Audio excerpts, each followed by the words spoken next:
தற்போதைய அண்மை செய்தி. சற்று நேரத்தில் தொடங்கவிருக்கிறது பாலமேடு ஜல்லிக்கட்டு போட்டி. இந்த பகுதியில் தற்போது மாடுபிடி வீரர்களுக்கும் போலீசாருக்கும் இடையே லேசான தள்ளுமுள்ளு ஏற்பட்டிருக்கிறது. இது குறித்தான அண்மை செய்தியை பார்த்து கொண்டிருக்கிறோம். இது தொடர்பான கூடுதல் தகவல்களை தருவதற்காக நமது செய்தியாளர் அருண் இணைப்பில் இருக்கிறார். வணக்கம் அருண். மாடுபிடி வீரர்களுக்கும் போலீசாருக்கும் இடையே இந்த தடியடியானது எதற்காக நடந்துட்டு இருக்கு? உங்க விரிவான தகவல்களை சொல்லுங்க.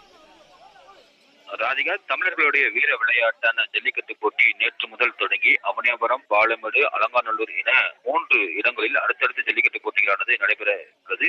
இந்த நிலையில் 2ஆம் நாளான இன்று மாட்டுப் பொங்கலை முன்னிட்டு உலக புகழ்பெற்ற மதுரை மாவட்டம் பாலமேடு மஞ்சமலை ஆற்றில் அமைந்திருக்கக்கூடிய வாடிவாசலில் மகாலிங்க சுவாமி மடத்து கமிட்டி சார்பாக நடைபெற உள்ள ஜல்லிக்கட்டு போட்டியில் பங்கேற்க உள்ள மாடுபிடி வீரர்களுக்கு தற்போது உடல் தகுதி பரிசோதனையானது நடைபெற்று வருகிறது.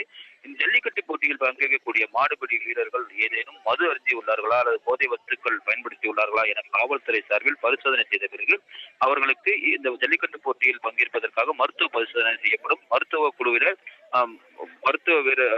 குழுவினர் அவர்களை பரிசோதனை செய்வார்கள். வீரர்களுடைய எடை, உயரம், ரத்த அழுத்தம் மற்றும் ஆக்சிஜன் அளவு உள்ளிட்டவைகள் சரியாக இருக்கிறதா என பரிசோதனை மேற்கொள்ளப்பட்ட பிறகுதான் ஜல்லிக்கட்டு போட்டியில் மாடுபிடி வீரர்கள் போட்டியில் பங்கேற்கப்படுவார்கள். முதற்கட்டமாக 10 சுற்றுகளாக ஜல்லிக்கட்டு போட்டியானது நடைபெற இருக்கிறது. ஒவ்வொரு சுற்றுக்கும் 50 மாடுபிடி வீரர்கள் ஜல்லிக்கட்டு போட்டியில் களம் காண்பார்கள். முதல் பேட்ச் என்று சொல்லக்கூடிய முதல் சுற்றில் 1 முதல் 50 மாடுபிடி வீரர்கள் மஞ்சள் நிற ஆடை அணிந்தும், அதன் பிறகு ஒவ்வொரு கலர் நிறத்திலும் அவர்களுக்காக அந்த ஒரு பணியனானது வழங்கப்பட்டு ஜல்லிக்கட்டு போட்டியில் அனுப்பி வைக்கப்படுவார்கள். இந்த நிலையில் மாடுபிடி வீரர்களுக்கான மருத்துவ பரிசோதனை நடைபெற்று வரக்கூடிய அந்த இடத்தில் ஏற்கனவே முதல் சுற்றுக்காக 50 வீரர்கள் தேர்வு செய்யப்பட்டார்கள். அப்போது 2வது சுற்றுக்காக காத்திருக்கக்கூடிய மாடுபிடி வீரர்கள் பரிசோதனை செய்ய முற்பட்ட போது அந்த பாதுகாப்புக்கு போடப்பட்ட அந்த வேலிகளையும் தடுப்புகளையும் முடித்துக் கொண்டு முண்டி அடித்துக் கொண்டு அந்த பரிசோதனை செய்யக்கூடிய அந்த இடத்திற்கு மாடுபிடி வீரர்கள் நுழைந்ததால் காவல்துறையினர் அவர்களை முதற்கட்டமாக தடுத்து நிறுத்தி கலைத்தனர். அதன் பிறகு தொடர்ச்சியாக 3வது சுற்றுக்கு வரக்கூடிய மாடுபிடி வீரர்களும் அதிக அளவு குவிந்தனர்.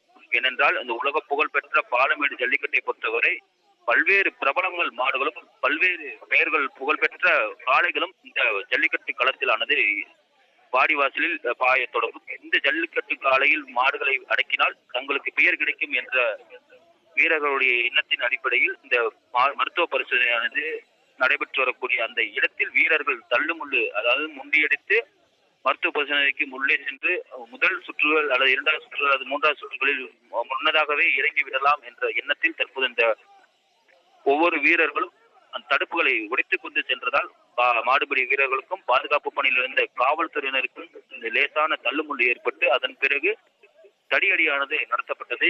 இன்னும் சற்று நேரத்தில் ஜல்லிக்கட்டு போட்டி நடைபெற இருக்கக்கூடிய இந்த வேளையில் ஒரு பகுதியில் மாடுபிடி வீரர்களுக்கான அந்த பரிசோதனையின் போது தள்ளுமுள்ளு ஏற்பட்ட சம்பவம் பெரும் பரபரப்பை ஏற்படுத்தியிருக்கிறது. ராதிகா,